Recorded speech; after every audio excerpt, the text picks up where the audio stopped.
The Challenge of the Yukon. It's King, swiftest and strongest lead dog of the North Country, blazing the trail for Sergeant Preston of the Northwest Mounted Police in his relentless pursuit of lawbreakers. On, King! On, you huskies!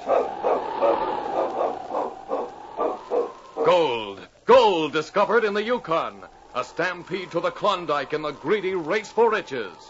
Now back to the days of the gold rush, when Sergeant Preston and his wonder dog King battled through storm and snow to preserve law and order as they met the challenge of the Yukon. The short days of winter had settled on the Yukon territory, and though it was mid-afternoon, Pierre Ledoux had lighted the dim lamps in his trading post. Chuck Ramsey, after selecting the supplies he wanted, had given Pierre a poke of gold dust in payment and waited while Pierre waited. This much I keep, and this you get back. Thanks, Pierre. Food is sure expensive up here. It's a good thing there's plenty of game in this country, or we'd starve to death. As soon as I get money enough, I'm off to civilization again. And nobody'll get me back here with a 10-mule team. But you do not save your money. You're like all the rest. You like gamble and drink too much. It's about the only thing we can do up here, Pierre. If we didn't have a little fun, we'd go crazy. Well, who's that, Pierre? Never saw him before. He's somebody new. He has an old woman with him. Now, you sit down by the stove and get warm, Grandma, while I get the groceries. Here, sit here. Grandma, imagine bringing an old woman up to this country. Bonsoir. Hello. I'm Slim Archer. You are new in town, no? I've been getting settled for the last few days. This is Chuck Ramsey. You say your name is... Slim Archer. Howdy. Oh, how are you, Slim? That lady, we are not very polite. We should go meet her, I think. Oh, that's my grandmother. If you don't mind, I'd rather you didn't try to talk to her. You see, she got sick when we first came up here to this country, and she lost her voice completely. She's mute. Oh, that's too bad. Poor woman. It makes her nervous when people try to talk to her and she can't answer them. It isn't as if she'd been born mute. Well, how'd you happen to bring her up into country like this? Well, I'm all she has, and I couldn't leave her alone back there unless I put her in a home or something. She wouldn't like that. I bought a cabin off the edge of town. Isn't too bad. We'll be comfortable, I think. Grandma can take care of herself pretty well. I'll do a little prospecting. Well, I hope you have some luck. It's no fun living up here in this godforsaken place. Do not let Chuck make you discouraged. This place is a good place. Yeah, for polar bears. Certainly no place for anyone's grandmother. Yeah, maybe you're right. What do you do for excitement? Oh, there's the Gold Horseshoe Cafe. You meet everybody in town there. But if you are not good poker player, maybe you better just watch the game. Oh, I like to play cards. I'm not very good at poker, but I like to play. Well, you can't bring your grandmother there. Oh, she goes to bed early. She won't mind. Well, we'll be very happy to take your money away from you anytime. I guess I'll run along. Well, here, can I help you take those supplies out to your Nope, I can carry them. Coming over to the Horseshoe tonight, Pierre? Maybe for a little while. Fine. I'll get back the dust that I gave you for these groceries. So long. Do not mind Chuck. He has lived alone too long up here. He is what you call sour on the world. He acted kind of sarcastic, I thought. Guess he thinks I'm a sissy for bringing my grandmother with me. Well, here is present for her. Some warm mittens. You tell her she is very welcome here in North Country. Well, gee, thanks, Pierre. That's very nice of you. She'll appreciate it. I wish she could talk. I'd take you over and let you give them to her, but she gets embarrassed. I understand. Well, now I'll get my supplies. Maybe I'll sneak away tonight and come over to the Gold Horseshoe for a while and meet the boys. That is a good idea. But be careful when you gamble. They are very good at playing poker. Well, it'll be worth losing a little money if I get to know everybody. I'll be there. As the days went by, Slim became friendly with everyone in town. All the men seemed to like him except Chuck Ramsey, who never let a chance go by to jibe at him. It was late one night at the Gold Horseshoe Cafe that they almost fought openly. Chuck had been a heavy loser on the last hand. Slim had been the dealer. Bart Jacobs, a prospector, smiled as he gathered in the winnings. Tough luck, old man.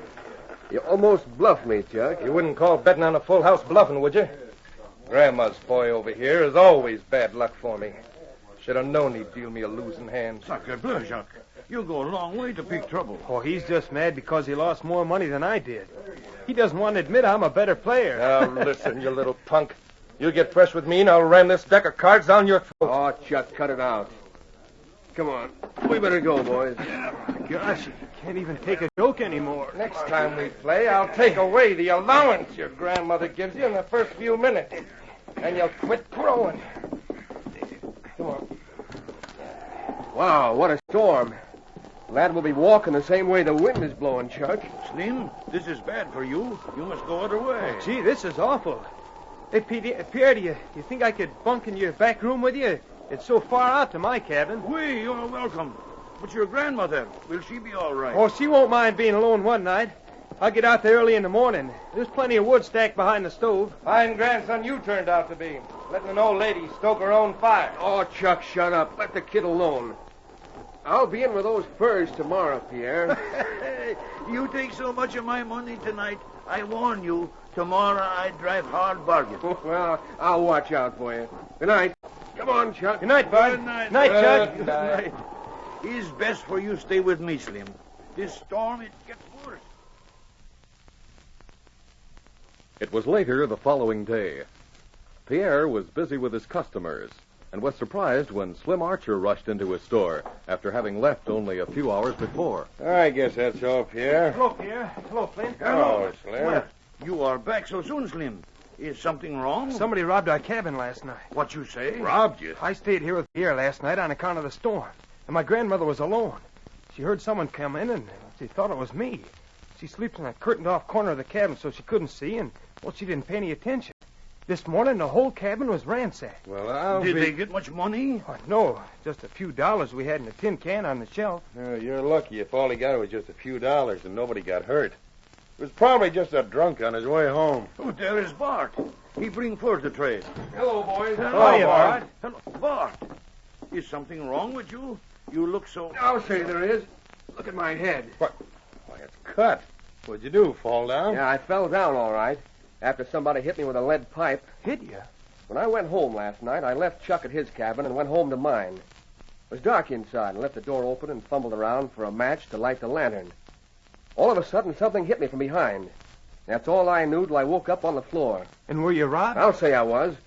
Every cent that I won last night at poker, pretty near $1,000. Slim's cabin was robbed, too. It was. Yeah. Whoever did it didn't get much money, though. Was your grandmother hurt? Oh, no. She didn't even see who did it. This is bad. Sergeant Preston, he should be told. He ought to be coming through here in a day or two. It's about time for his patrol. Well, maybe one of us ought to go down to Dawson and report it to the Mounted Police headquarters. It'd take 2 days to get to Dawson. There's much they could do about it anyway. No way of telling who did it. No tracks or anything.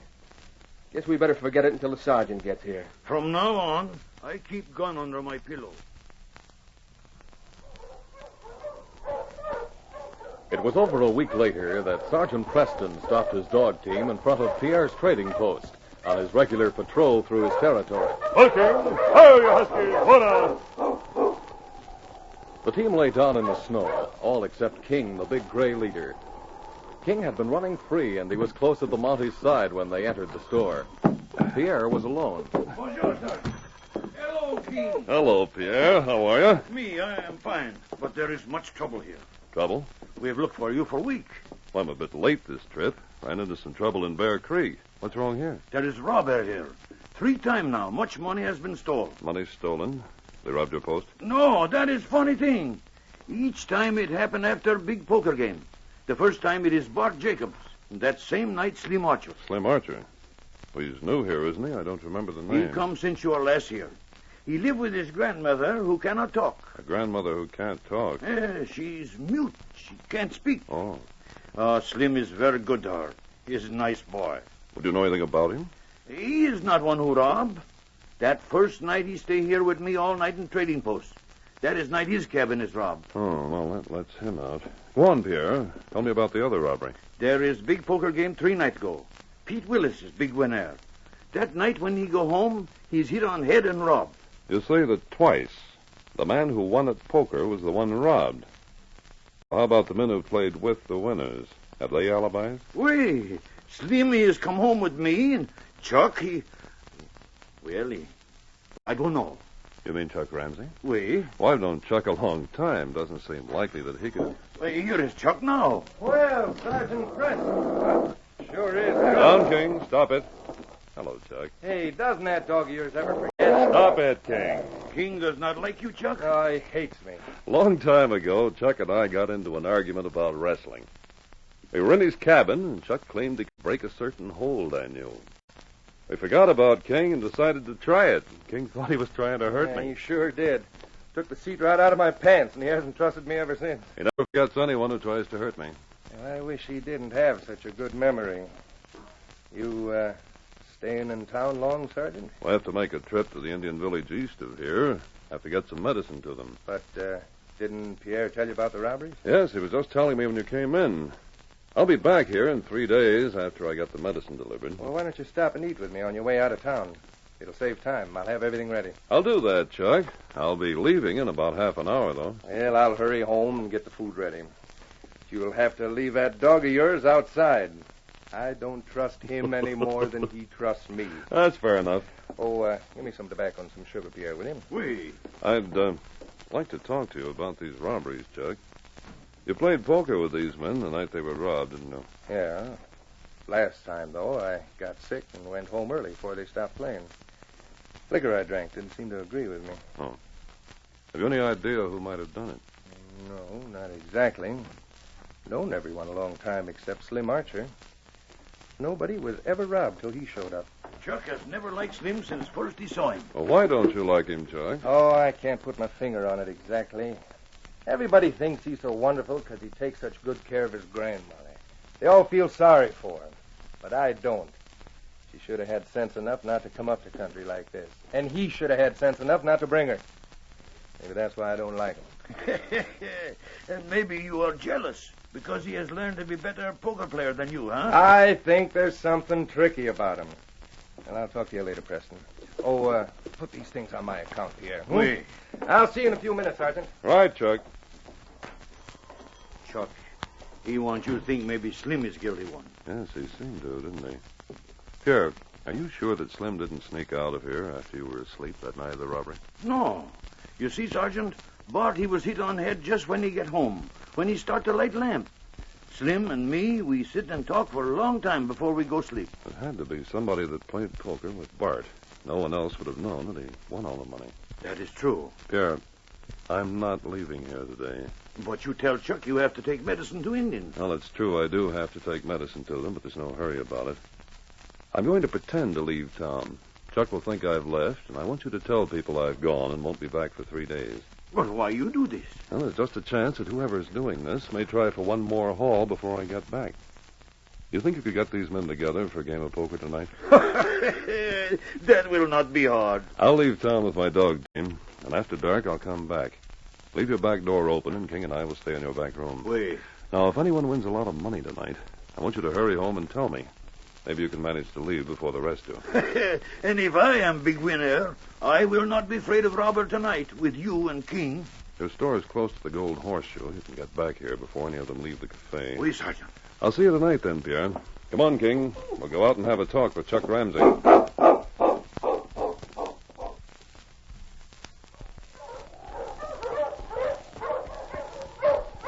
King. Sergeant Preston stopped his dog team and walked toward Chuck's cabin. King followed at his heels. As the great dog got the scent of Chuck Ramsey's tracks, he growled. Well, old boy, I guess you're never going to like Chuck. Hi, Preston. Hey, you're not bringing that dog in, are you? No, Chuck, I guess not. Go back to the team, boy. You wait out here. No, King, you can't come in with me. Go back, I said. I'll eat a much better meal if I don't have him looking at me as if he'd like to taste a piece of my leg. Come on in. You know, if you weren't afraid of him, Chuck, he'd probably be all right. You might get to like each other. Oh, just looking at him scares me pink. I'll never forget that time he jumped me. Oh, hang your parka over there on the wall, Sergeant. All right. Just throw that gray one on the floor. Oh, where'd you get all the parkas? 3 of them. Oh, a couple of them are old ones. Anyway, I like a change once in a while. Ah, that food smells good. Sit down. Everything's ready. All right. Still determined to leave town in spite of the storm? Yes, I'm going to have to eat and run, Chuck. Can't waste any time. Hey, that's quite a gun you're packing. Let's have a look at it. It's regulation. You've seen them before, haven't you? Oh, not close. What kind is it? Let's see it. Sure. Well, now, you don't have to unload it. I know how to handle guns. Yes, I know you do. But sometimes they go off accidentally, so I always do this to play safe. Here you are. Gosh, it's a beauty. Yeah, this food's more interesting to me. I'd like to have a gun like this. In case our robber comes calling on me sometime. I want you to tell me what happened the night Bart was robbed. You went home with him, didn't you? Mm-hmm. His cabin's farther from town than mine. Left him when we got to my place, and we went on home. I see. And this last robbery, the one that happened a few days ago. Well, I told you. Got sick and went home early. That's all I know about it. You're not much help.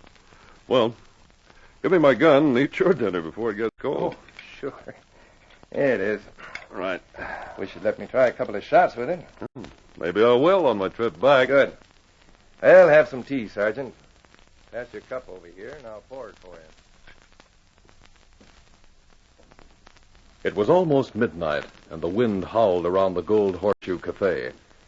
Inside, there was a tense silence around the table, where 5 men were gambling for high stakes. Everyone except Chuck Ramsey and Flint Mason had thrown in his hand. Chuck had been winning steadily, and now he smiled as he pushed all the money before him to the center of the table. I'm betting it all, Flint. It's going to take a lot of money to see him. Sacre bleu. You are reckless, Chuck. Well, Chuck, I hate to do this to you, but I want to see him. I'm calling you. You drew 2 cards, Flint.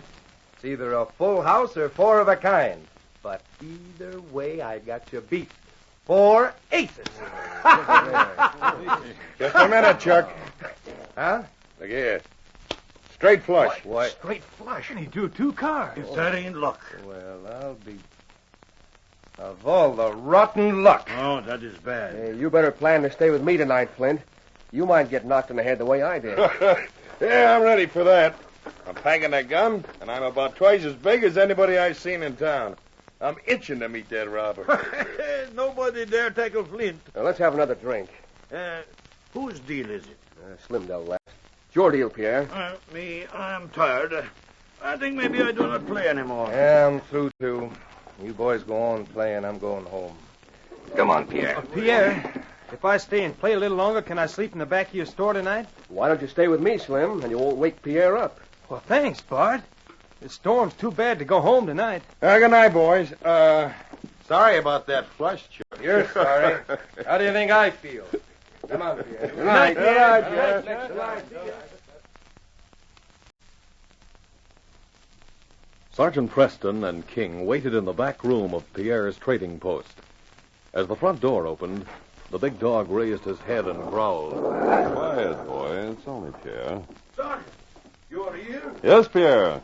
Game over already? No, but soon they will stop. Was there a big winner tonight? Wait, Flint Mason. He has win almost all the money. Flint Mason, eh?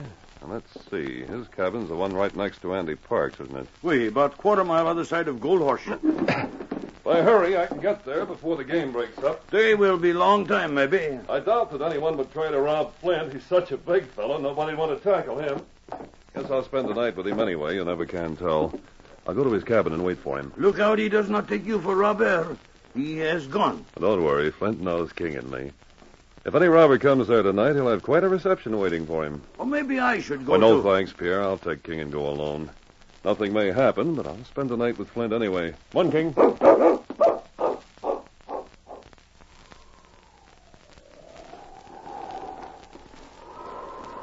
The wind blew the snow about fiercely as the Mountie approached Flint's cabin. Sergeant Preston kicked a small drift away from the front of the door as he talked softly to King. Flint isn't home yet. Hope he left his door unlocked. Yes, it is. Come on in, boy. As Sergeant Preston entered the dark cabin with King behind him, there was a sudden movement from the side of the door. A quick blow struck the Mountie over the head. King sprang for the throat of the figure that had attacked his master, but his teeth closed on a lead pipe that had been used as a weapon. Get away, you cur! The big dog sprang again, but too late. His teeth caught and tore only the end of a parka as the man rushed through the door, slamming it behind him. King hurled himself against the door, but soon realized it was useless. He whined anxiously as he licked the face of his unconscious master. It was later that Flint Mason heard King's bark as he opened his cabin door. A dog. Hey, how did you... Body on the floor. And my matches. King. What? That's Sergeant Preston. Never mind, old fella. Wait till I light this lamp.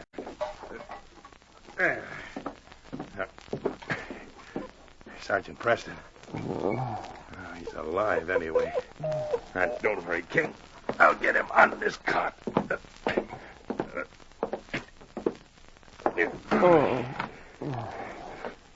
Sergeant. It's Flint.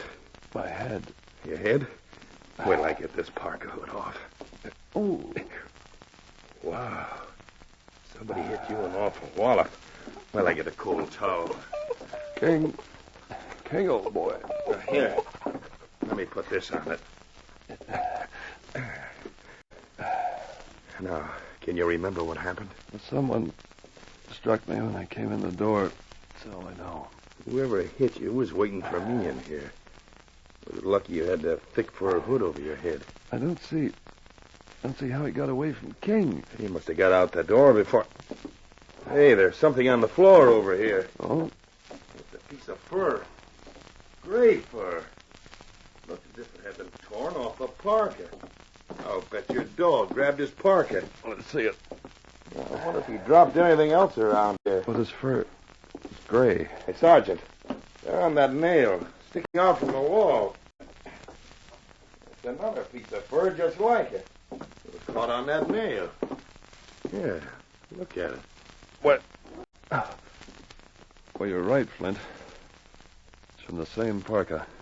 Funny the way it was caught on that nail. He must have rushed past it, and when his parka caught, he just ripped it loose. I've seen that parka. I saw it this morning. Oh, you did? Whose is it? Who was with you tonight? Slim, Bart, Chuck, and Pierre. Pierre and Chuck left early. Bart and Slim went home together at the same time I left. Yes. All fits in. What does? I'd rather not say just yet. Too weak to do anything tonight. Tomorrow morning we'll find the thief, I think. But I still can't believe it.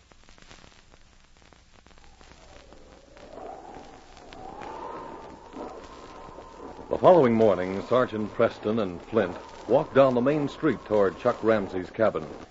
The Mountie was still weak and leaned on Flint's arm. As they neared Pierre's trading post, King, walking beside Sergeant Preston, suddenly growled. Chuck Ramsey was walking toward them. Quiet, King. Back, fella. Why, Preston, what are you doing here? Thought you left town yesterday. I know you did, Chuck. I changed my plans. Oh, what's wrong with you? You sick?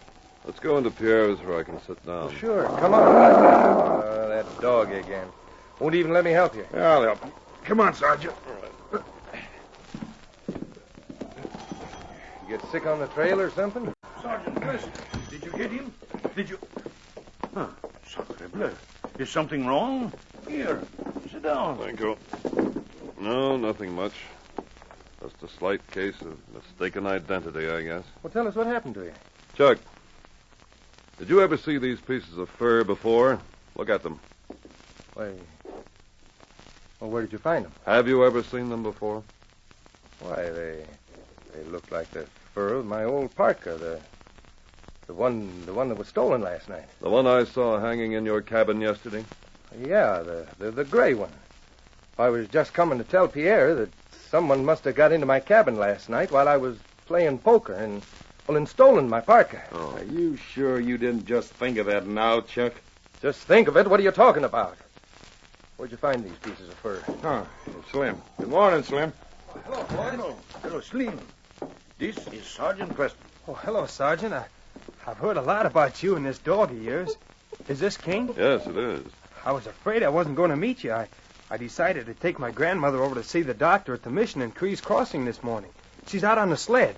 I came for a few supplies. I will get them for you now, Slim, if you are in a hurry. Come on, Chuck. I want to have a look at your cabin.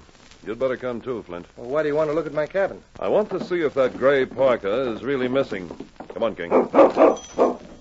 As the Mountie walked out of the door with his big dog beside him, he saw Slim's grandmother huddled on the sled outside. Then, suddenly, without warning, King leapt aside with a rush and flung himself at the figure bundled in furs, throwing it from the sled. King! He's got Slim's grandmother. Get away from me, you cur! Help! Take him off! Get back, you devil! Help! He's killing me! King! Get back, fella. Off him, boy. That ain't a woman. Did you hear that voice? That ain't Slim's grandmother. It's a man. Get up, you. Get into the trading Hear post. that dog. Keep him away. What's happened? Is my grandmother... We have your grandmother. And don't you try to get away. Chuck, look that sled over. You may find a lot of money. Bring it in. Sure I will, Sergeant. But I don't see how this could be. But what just happened? We just found the robber, Pierre. That's Slim's grandmother. He was waiting in Flints Cabin last night when I got there. If you just kept still, Chris. Well, that King dog... knew you were the man who hit me last night. A dog's sense of smell tells him more than his eyes do. He's watching you, so don't move. Hey, Chris! I found the money, a lot of it. And I found my gray parka hidden in the blankets. That does it. They were trying to frame you, Chuck. Frame me? Slim's grandmother, I believe you called him Chris, Slim, stole that parka from your cabin. He tore a piece out of it and hung it on a nail in Flint's cabin. King took another piece out of it later when Chris attacked me. They planned to get the parka back to your cabin on the way out of town, I suppose. We'd have done it, too, if that dog hadn't have jumped Chris. But how did Chris know I was a winner last night? And how did he know Bart was going to win when he robbed him? Slim didn't have a chance to tell him. Perhaps Slim can explain that. I think the so-called grandmother knew who was going to be the winner before the poker game started and hid in Bart's cabin. But how could he know? I think I can tell you. I knew there was something tricky about Slim. Every time he dealt a hand, he knew who was going to win it. He knows how to deal 'em like that. Slim dealt a hand that made me lose $500 last night. I had 4 aces, and Flint had a straight flush. Hey, that's right. Slim did deal that hand. And that's what happened when Bart made big winnings. Sure it did. And I remember how mad I got at Slim. I think he tried to frame me. Chuck, were you sitting next to Slim the night you got sick while you were playing poker? Why, yes, come to think of it, I was. Did you put something in his drink, Slim? I'm not saying anything. You don't have to. It's all obvious now. You tried to see to it that Chuck was the one person who did not have an alibi. Hey, Preston. Was that why you emptied your gun before you let me look at it? Not exactly, Chuck. I do that as a precautionary measure. Well, I can't say that I blame you anyway. Gosh, I know that dog of yours doesn't like me, but I sure like him. Why, if it hadn't have been for King, I'd have been in a bad spot. Yes, King, old boy, you've done a fine job. Thanks to you, this case is closed.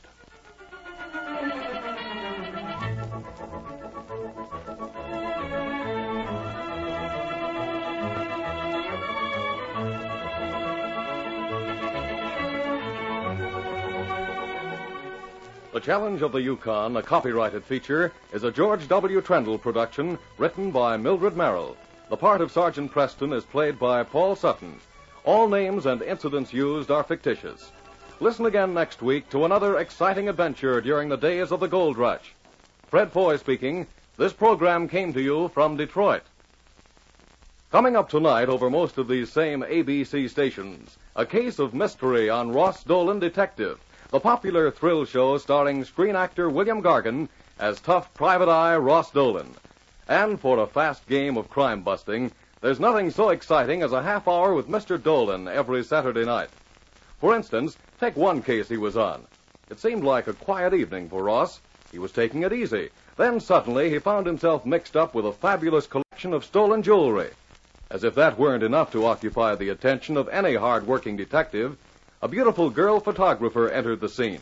A wonderful distraction, of course, but this particular skirt, as Ross called her, meant trouble, and she did cause a considerable amount of it before the case was closed. For high-powered adventure, don't miss Ross Dolan, on the air tonight, over most of these same ABC stations. This is ABC, the American Broadcasting Company.